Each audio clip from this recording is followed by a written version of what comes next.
Hey, what's up? It's GC Kinsey, here to talk about preferred name fields on forums and accounts, and how in my experience, it's largely just performative allyship for the trans community.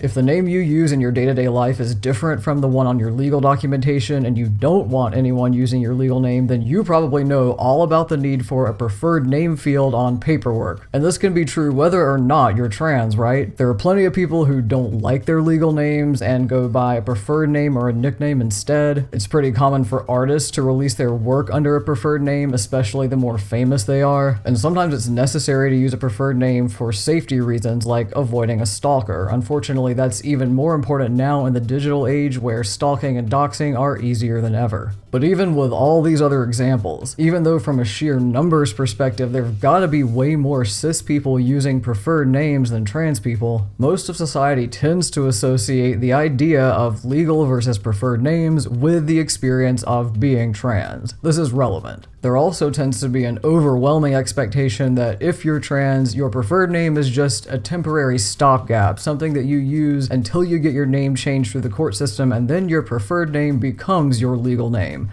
This is also relevant. And if your name change tends to look something like using your initials instead of your full legal name, which is what I've done, apparently that tends to cause more confusion than just using a whole other name altogether, even though I thought it would be simpler. This indeed is also relevant. So with all that in mind, I want to share what my experience has been like in situations where I've needed to differentiate between what my legal name is versus what people actually call me. On paper, this has happened in three main settings: at the gym, at hotels, and in healthcare. Doctors' offices, labs, pharmacies, hospitals, etc. And I've run into issues with all of them. I'll start with the gym first because that's been the one with the least amount of drama. When I first signed up as a member, I hadn't figured out that I was trans yet, so of course I used my full legal name. But a few years later, once I hit a certain point in my transition where pretending to still be a woman was way too stressful, I finally came out to a few of the staff members, and one of them, a super awesome lifeguard at the pool, offered to change my information in the system. When I got home and logged into my account, I saw that the name now showed as full legal name, preferred name in parentheses. So I didn't really think much of it. I was just like, okay, cool, that must be how it combines the legal name and preferred name fields on my account or something. I never thought it would be an issue until one night I went swimming and there was a new lifeguard on duty, and when she was checking the reservations for the lap lanes, she came up to me and said, "Hi, are you?" and then announced my full legal name to everyone standing nearby. So of course my immediate reaction was, my name is GC, and also why are you using the other one, when I saw that my account got updated, and just quietly explained how using my full name around everyone else was outing me and therefore dangerous. And she felt really bad about it and said that she didn't know why, but both the full name and the initials were printed on my reservation. And after the same thing happened again with two more new lifeguards, one of whom was also very apologetic about it, the other of whom was transphobic about it, I finally went back to the front desk to see what they could actually do to fix this. And the receptionist showed me what was going on. Apparently my account was showing the same thing to the staff that it showed to me, full name and then initials and parentheses, and that was what was getting printed every time I booked a lane. So instead of using the preferred name field, she offered to just update the regular name field with my initials, and boom, problem solved. No one ever called me anything but my initials at the gym ever again. But like I said, that was the easy one. Now let's talk about hotels. When you book a hotel room, you can use any name you want. It doesn't have to be your legal name, so that kind of takes care of that problem. But if you have one of those reward points accounts, which I had several of from some business travel I did way back before I transitioned, you have to book it under that account to get the points. And of course, all my accounts had my full legal name on them, and I couldn't even find a place to change it or a preferred name field or any way to indicate that they should just call me by my initials. So one time when I was booking a hotel room for an anime convention, and I didn't want there to be any chance that the receptionist might say my full name in front of other cosplayers who didn't know it, I did my least favorite thing and called the front desk. And I asked them, what do I need to do to change my account, because I just can't figure it out.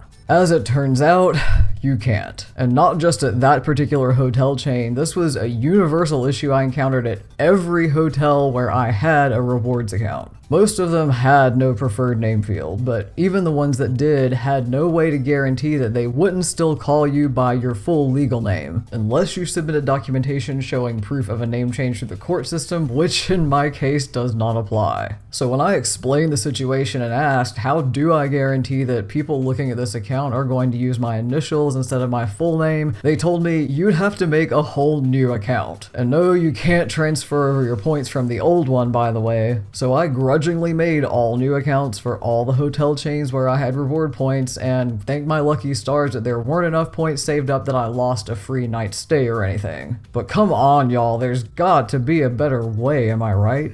But as much of a pain in the ass as that was, nothing has ever come close to the issues I run into with this over and over and over again in healthcare. Which really sucks because you don't have to go to the gym, right? You don't have to stay in a hotel, those are extra. But you do have to access healthcare from time to time, so these legal versus preferred name issues there are unavoidable. I've found that it's pretty standard for doctors' offices, labs, hospitals, etc. to have a field on patient charts that is dedicated for preferred names. But what's apparently not standard is anyone knowing where it is or how to use it. Or more specifically, when and how not to use your legal name that will out you to a whole bunch of other patients in the waiting room. I can't tell you how many times I've discreetly come out to one of my doctors and had them be super supportive, help me get everything changed on my chart, only to go back for another appointment the next time and have a nurse or receptionist announce my full legal name to everyone, which attracts some uncomfortable attention in the waiting room when everyone hears a traditionally feminine name and then a dude stands up. To be clear, I have no issue walking through the world as a visibly trans person. I hope I'm visibly trans to other queer and trans people. It feels weird when my transness is erased and when I'm read as cis male. But there's a big difference between someone simply passing me by and noticing there's a visibly trans person walking around versus having a spotlight shown on my transness in public like that. And every time I try to explain to a healthcare worker why it's not okay to use my full legal name in a waiting room, they always say, "Oh my god, I'm so sorry if I offended you." And I can tell they genuinely do feel bad, but like, I'm not offended, this is a safety issue. There's such a disconnect, you know, like they think I'm offended and I'm worried about who's paying attention in the waiting room and who's gonna follow me to my car afterward to commit a hate crime. What I've been told when I've dug into this more at doctors' offices, at LabCorp, and at one of the local hospitals is that apparently the preferred name field on patient charts is buried pretty deep. It isn't on the front page where a nurse or a receptionist would look, they would have to know where to find it. And the standard training doesn't cover that because so few patients use it anyway. So,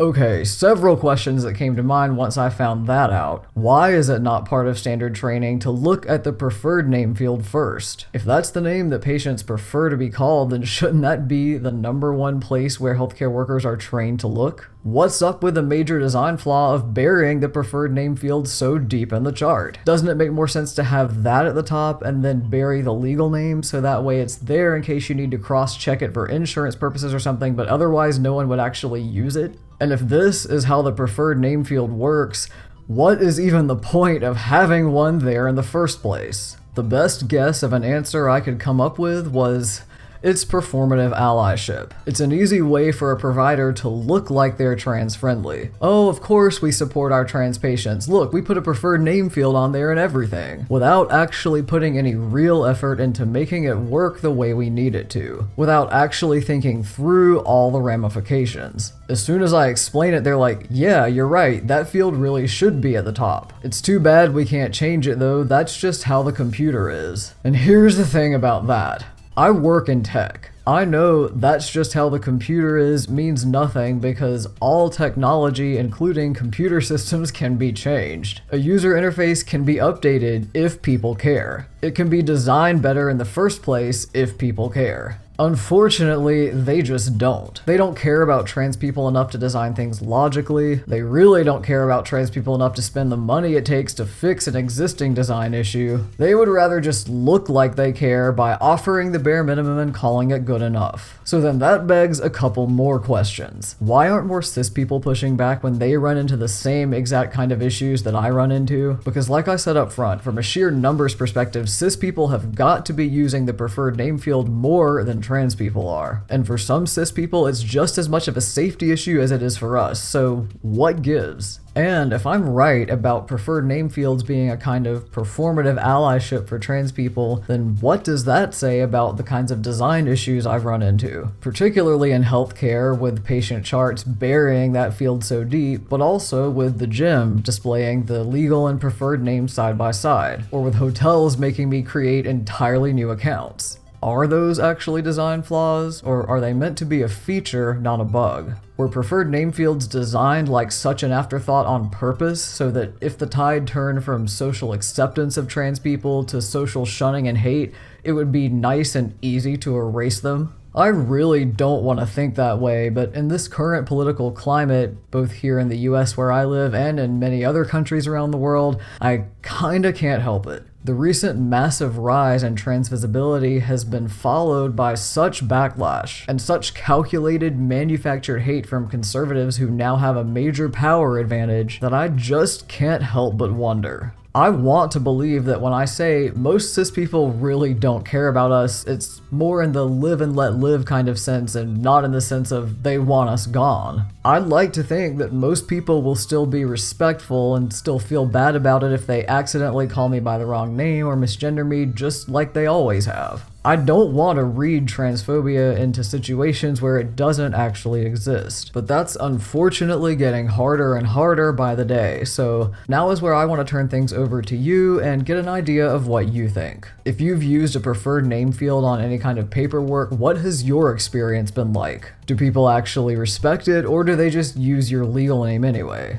Do you think preferred name fields are useful, or do you just find them to be performative allyship? Whether you're trans or not, I would love to hear from you because I'm really interested to find out how trans versus cis experiences with preferred name fields might be different. And whether you're personally affected or not, what questions do you have about all this? Drop a comment below and let's get a discussion going. You can also reach out to me on other social media. I'm GC Kinsey across all platforms. And while you're here, feel free to check out some of my other videos. I've got more vlogs like this one about my experiences as a queer person. I've got cosplay music videos, cosplay tutorials, a whole bunch of cool resources for singers about voice changes on testosterone, and more right here on this channel. So make sure to like and subscribe so you don't miss anything new. And with that, thank you so much for watching. Thank you so much for all of your support. I hope this gave you some good food for thought, and I will see you on the next one.